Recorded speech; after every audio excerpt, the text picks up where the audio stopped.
Oi, tudo bem? A paz do Senhor a todos aí. Quanto tempo? Né? Faz um bom período, né? Tô aqui. Faz um bom período, né? Realmente faz um muito período que nós não viemos aqui.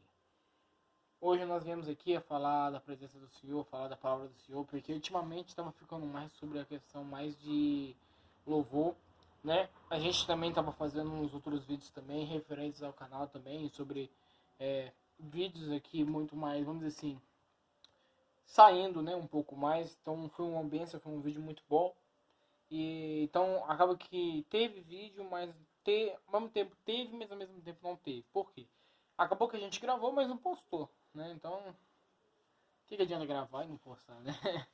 Então, acaba que teve, mas também ao mesmo tempo não teve. Então, dessa mesma maneira que eu que venho aqui falar para vocês que a gente temos vídeo, nós temos vídeo, né, temos vídeos aqui para postar e vamos postar bastante.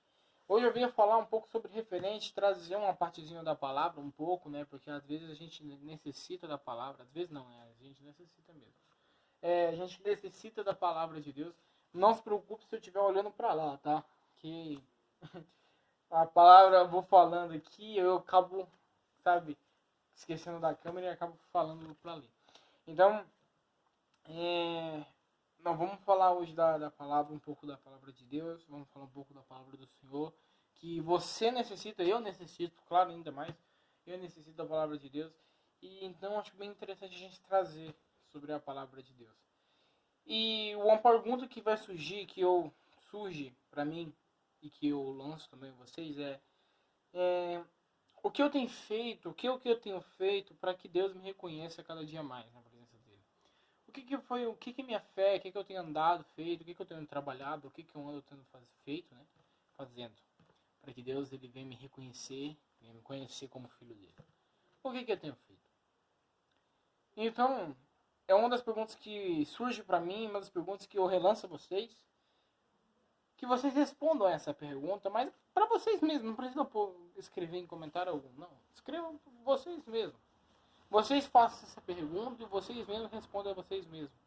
O que eu tenho feito? O que eu tenho feito? Sabe, às vezes a gente faz muito, às vezes a gente faz muita besteira na vida, vamos dizer assim, né? Não falo besteira de coisas ruins, não. Eu falo um pensamento, às vezes pensamos coisas inúteis, infames, vamos dizer, infames seria coisas ruins, pensamentos ruins. Às vezes pensamos, às vezes temos esse pensamento. Só que tem um algo que Deus ele é maravilhoso em nos reconhecer, sabe? Deus é maravilhoso em conhecer você, reconhecer eu e também te perdoar. Existiu um homem na face da terra, o qual foi um homem considerado o homem pior que teve, o homem mais ruim que teve na face da terra, o homem mais ruim.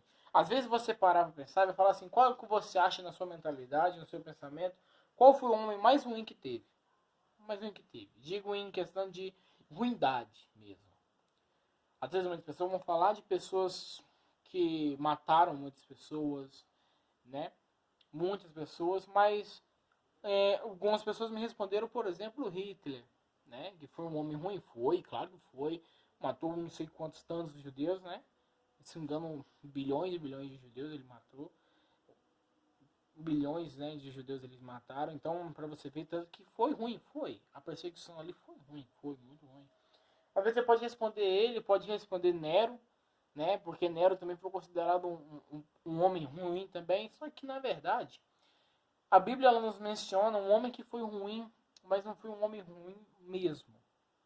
Muito ruim. Muito ruim. E este homem, o nome dele é Manassés. Manassés. Esse homem, ele foi um homem escolhido por Deus para levar a sua palavra. Ele foi um homem escolhido por Deus para levar além da sua palavra o seu evangelho. Além disso, também escolhido para ser o rei do povo. E mesmo assim, ele foi considerado um dos piores homens que viveu. Aí você vai falar assim, pô, mas Deus escolheu ele e mesmo assim ele é ruim? Ele é. Ele foi, né? Ele foi ruim. Aí já começa, pô, como Deus pode escolher uma pessoa tão ruim assim pra, sabe, guiar o povo dele? Como pode? Só que aí vem a resposta que a gente tem que ler a passagem. É isso que temos que entender. Às vezes a gente quer detalhar e quer por sentimento, quer levar expressões, o qual a gente não conhece. E aqui nesse momento, Manassés, na palavra de Deus, quando ela fala, fala sobre um certo rei que ele era um rei Manassés, ele era o rei de Israel, foi escolhido por o próprio Deus, só que ele se desviou do caminho do Senhor. Ele se desviou do caminho do Senhor. Desviar, ou seja, ele não pertencia mais ao caminho de Deus. Ele decidiu escolher outro, vamos dizer assim. E dentre isso ele escolheu quem? Baal. Nesse momento ele escolheu Baal. O templo que era o templo de Deus era destinado agora ao templo a Baal. Os filhos deles, que ele tinha um filho, mas ele tinha filho, ele sacrificou aos deuses, para você ver, tanto que esse homem foi ruim. Ele sacrificou aos deuses. Ele, se não me engano, ele foi considerado um homem que matou um profeta, cerrou um profeta ao meio. Daí a gente tira a ideia se é Isaías, se não me engano é Isaías, né, que foi cerrado ao meio. E aí o profeta foi cerrado ao meio, e Manassés, um escolhido de Deus, fez isso com o próprio homem que é considerado um homem de Deus. Então olha para você ver como que chegou. E nisso tudo, ou seja, ele foi considerado um rei ruim, um homem péssimo, um rei muito ruim. Só que aí você pensa assim, para pensar e fala assim, se esse homem fez isso, sabe, jogou os filhos deles, matou os filhos deles, vamos dizer assim, e ele mesmo sacrificou os próprios filhos dele. Além disso também, além dele ter sacrificado os próprios filhos, mataram um profeta também. Além, o pior ainda, se desviou do caminho do Senhor. Como que Deus ele vai aceitar esse homem novamente? Como que Deus vai aceitar? E aí vem aquela questão, é que no final de sua vida, no final de sua vida do rei Manassés, não no final de sua vida morrendo, não. No final de sua trajetória, ele se reconcilia com Deus. Ele pede perdão a Deus, ele reconhece o seu erro, e Deus ele faz algo que Deus ele aceita a pessoa. Daí muitas pessoas vão falar que Deus ele é um ingrato. Por quê?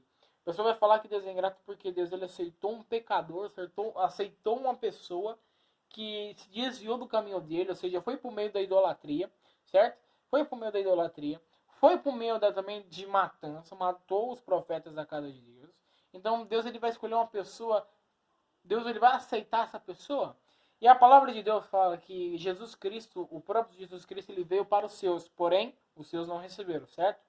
Quando a palavra fala que os seus não receberam, os seus não quiseram, ele está falando, nós não quiséssemos Deus. Nós não queríamos mais Cristo. Daí então, Jesus ele decide ir para quem? Para os idólatras, os pagãos, o qual aceitaram ele. Tanto que alguns militares romanos aceitaram Cristo e o próprio povo da casa de Israel não aceitaram. Tanto que Cristo, quando ele termina de fazer um milagre que o Senhor pede um milagre a seu servo, que seu servo recure, né? Ele fala, não há fé em Israel maior do que essa daqui desse homem. E ele não era de Israel, ele era um cidadão romano, né? Vamos dizer assim, um cidadão diferente, considerado ali diferente no meio daquele povo. E Jesus ele fala aquilo. Então Jesus ele veio para os seus, mas os seus não receberam. Então ele foi para quem? Para os pagãos. Ele foi para os idólatras, e os idólatras aceitaram.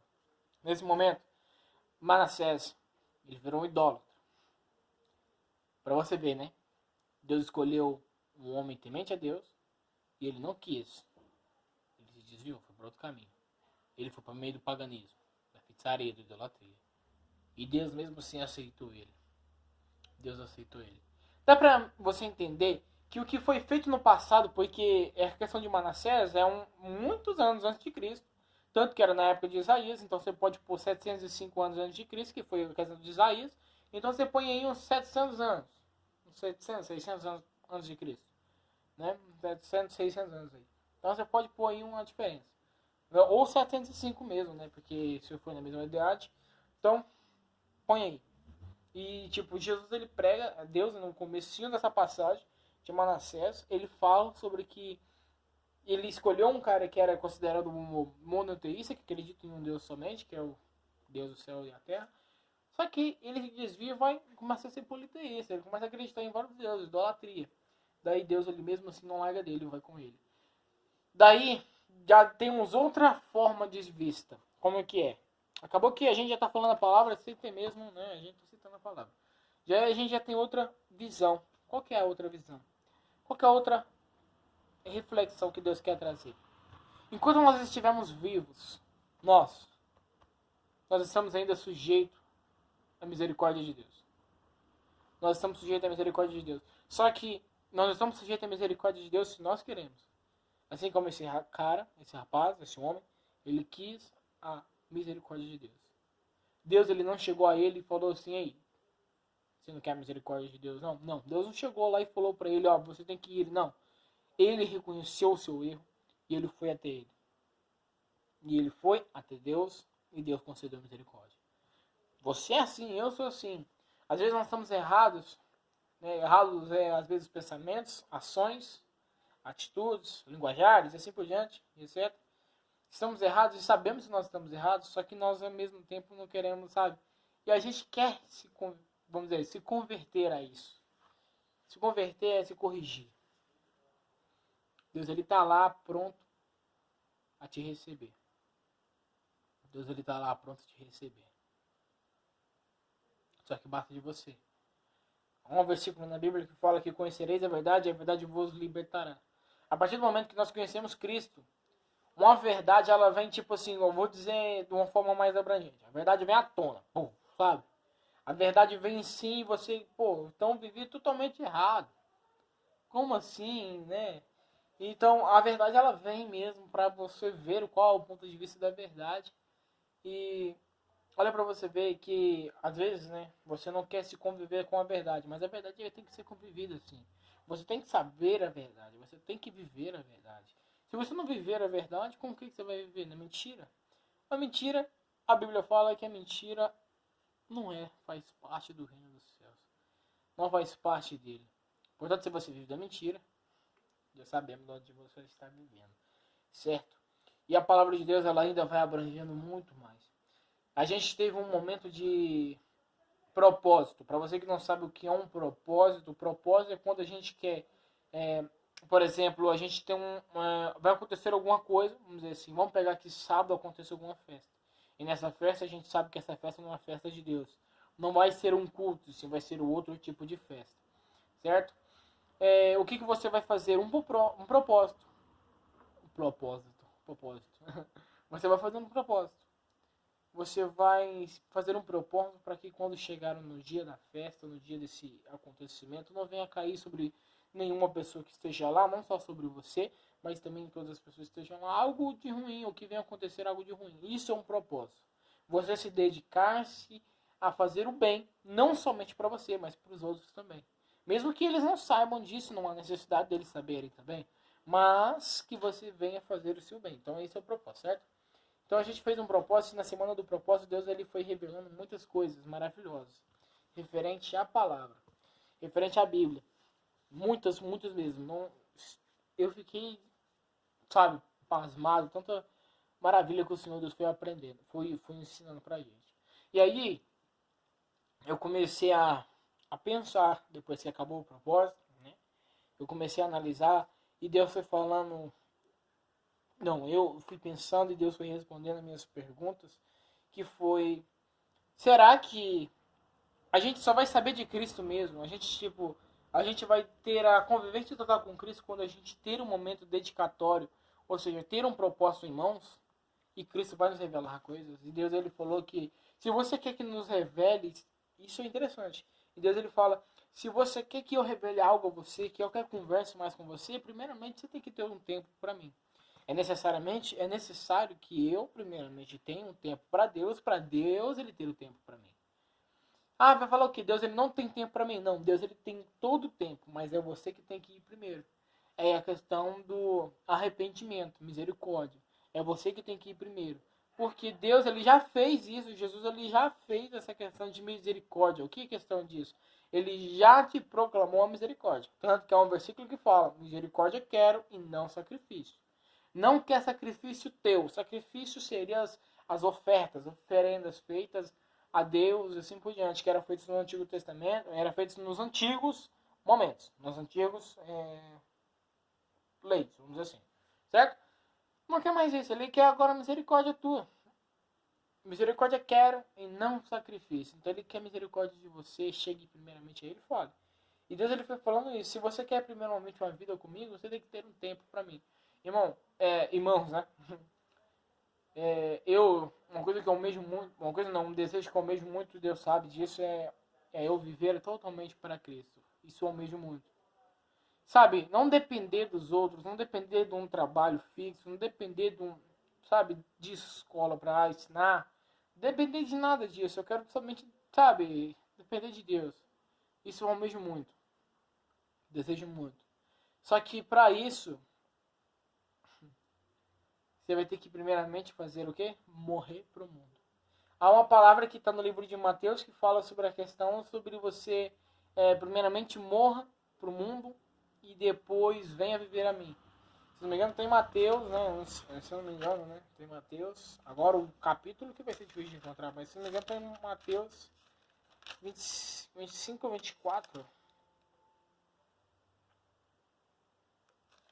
25 ou 24. Tá em Mateus. Depois achando pra vocês, eu já ponho aí certinho. Tá? Mas vai aparecer aí pra vocês certinho. Tudo. Porque fala a questão de se você quer primeiramente servir a mim, morrer pro mundo, né? E essa questão de morrer pro mundo e morrer para vocês mesmo é a questão de você fazer assim. Você não vai viver mais o mundo, você não vai viver para você mesmo, assim para mim. Ele fala sobre seguir os meus passos, né? Seguir os meus passos, né? Ele fala a questão de seguir os meus passos, é a questão de que o melhor caminho onde Cristo estiver, você vai estar. Aonde eu estiver, você vai estar. O ponto de vista de Deus é esse. Isso é maravilhoso, né? Isso que é bom. E se eu pudesse achar aquilo agora, seria maravilhoso para vocês verem. Mas não vai estar aqui, não. Mas na próxima vez... Quer ver? Eu acho que está... Não, tá aqui não. Mas na próxima vez nós já vamos ler certinho. Na verdade, quer saber? Eu vou achar agora e a gente já lê. Certo? Eu vou achar agora e nós já lemos. Pode ser? Procurando aqui, eu já acho pra vocês e a gente já fala. Pra vocês vai ser assim. Pra mim vai ser uma vez ali, mas vai ser rapidinho. Então vamos lá.